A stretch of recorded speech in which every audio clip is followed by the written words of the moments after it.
नमस्कार दर्शक मित्रों, voice of Gujarat news channel में समाचार में विशेष જોઈએ તો મહેમદાવાદ શહેર વોર્ડ નંબર 4 માં આવેલ દેસાઈપોળ વિસ્તારની અંદર સ્થાનિકોના જણાવ્યા મુજબ તંત્ર દ્વારા પાણીની તેમજ ગટર લાઈનો જેવી લાઈનો નાખવાની કામગીરી હાથ ધરવામાં આવી હતી, જેને લઈને તંત્રના માણસો દ્વારા આ દ્રશ્યમાં જોઈ શકો તેમ દેસાઈપોળ વિસ્તારની અંદર ખોદકામ કરવામાં આવ્યું હતું, તેમજ વર્ષો જૂના બેસાડેલા પથ્થર પણ ઉખાડવામાં આવ્યા હતા, જેને લઈને ભૂતકાળમાં એટલે કે થોડાક દિવસ પહેલાં સતત 2-3 દિવસ વરસાદ વધુ પડવાને લઈને વરસાદી પાણી ઉતરતા અને પથ્થરો ઉખાડી કાઢેલા હોય અને અસ્તવ્યસ્ત પડ્યા હોય, જેને લઈને મોટા મોટા ખાડાઓ અને મોટા મોટા ભૂવાઓ પડ્યા હતા, જેને લઈને આપ દ્રશ્યમાં જોઈ શકો તેમ અહીંયા ઘડી પોળ વિસ્તારની અંદર શ્રી સિદ્ધિવિનાયક ગજાનંદ મહારાજનું મંદિર આવેલ છે, તો વળી હવેલી મંદિર અને અતિ પૌરાણિક એવા બહુચર માતાનું મંદિર પણ આવેલ છે,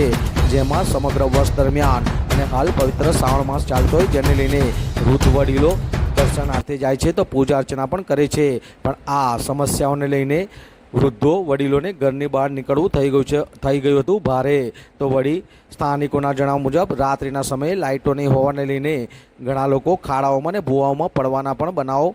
અને અકસ્માત સર્જાયા હતા, તો વળી દેસાઈપોળ વિસ્તારની અંદર આપ દ્રશ્યમાં જોઈ શકો તેમ ટ્યુશન ક્લાસીસ પણ આવેલ છે, જેમાં વિદ્યાર્થીઓ નાના મોટા મોટી સંખ્યામાં અભ્યાસ અર્થે આવે છે, તો વળી આપ દ્રશ્યમાં જોઈ શકો તેમ સુથારની ખડકીમાં ગટરની સમસ્યા થઈ હતી અને વળી નાની ગલી હોય અને આ પથ્થરો ઉખાડી કાઢવાને લઈને સ્થાનિકોને પણ ઘરની બહાર નીકળવું થઈ ગયું હતું ભારે અને અવરજવર કરવી પણ થઈ ગઈ હતી ભારે, વળી નાના બાળકો અહીંયા ઘડી રમતા રમતા પડી જતા સ્થાનિકોને પાટિયા જેવા સહારો લઈને અહીંથી અવરજવર કરવાની પરિસ્થિતિ સર્જાઈ હતી, જેને લઈને સ્થાનિકો દ્વારા આ ખોદકામની સમસ્યા તેમજ પથ્થરો ઉખાડી કાઢવાને લઈને અને વરસાદ પડવાને લઈને મોટા મોટા ખાડાઓ અને ભૂવાઓ પડવાની સમસ્યાને લઈને સ્થાનિકો દ્વારા મીડિયાના માધ્યમથી તંત્રને રજૂઆત કરવામાં આવી હતી, તો વળી આ દેસાઈપોળના સ્થાનિકોની સમસ્યાને વોઇસ ઓફ ગુજરાત ન્યૂઝ ચેનલમાં સમાચારના માધ્યમથી વાચા આપતા તંત્ર દોડતું થયું હતું ને વળી સુથારની ખડકીમાં ગટરની પણ સમસ્યા થઈ હતી, આવી અનેક સમસ્યાઓને લઈને મીડિયાના માધ્યમથી અને વોઇસ ઓફ ગુજરાત ન્યૂઝ ચેનલના માધ્યમથી સમાચારના માધ્યમથી વાચા આપતા તંત્ર દોડતું થયું હતું ને આ દ્રશ્યમાં જોઈ શકો તેમ જે દેસાઈપોળ વિસ્તારની અંદર પથ્થરો ઉખાડી કાઢવામાં આવ્યા હતા, ખાડાઓ પડ્યા હતા અને ભૂવાઓ પડ્યા હતા, તો ભૂવાઓ અને ખાડાઓને પૂરવાની કામગીરી યુદ્ધના ધોરણે હાથ ધરવામાં આવી હતી, તો સાથે સાથે આ ઉખાડેલા પથ્થરો બેસાડવાની એટલે કે રિપ્રેસિંગની કામગીરી પણ યુદ્ધના ધોરણે હાથ ધરવામાં આવી હતી, જેને લઈને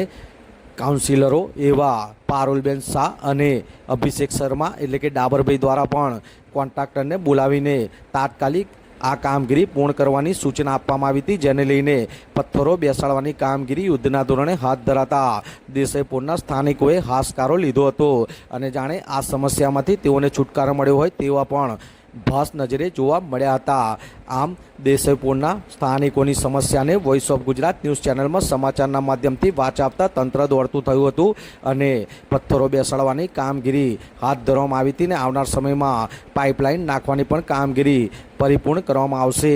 તેવી બાહેધરી પણ આપવામાં આવી હતી. વિરાંગ મહેતા, મહેમદાવાદ.